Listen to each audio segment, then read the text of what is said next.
So hello guys, ipapakita ko sa inyo kung ano ang pamamaraan namin sa pag-process ng coffee bago ito maging beans. Si mama nga pala ang na-videoan ko sa pag-harvest nito. Pasensya na hindi klaro kasi nasa malayo din ako nag-harvest ng coffee. So ayan, makikita niyo na pinupulot niya yung iba kasi nahulog kasi yung mga hinog. Ito naman ang itsura kapag binilad na siya sa araw.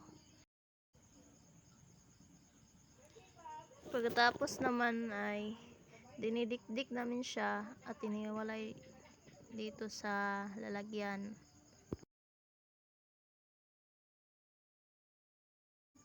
Sunod naman ay inihiwalay namin ang balat ng kape gamit ang nigo or bilao ba tawag sa iba niyan. Pasensya na, hindi ko alam kung anong tawag sa iba.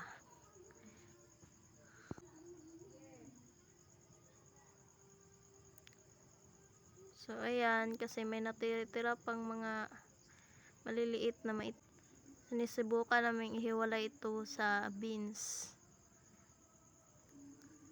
Yan ang mga beans na yan. At charan! Ayan na!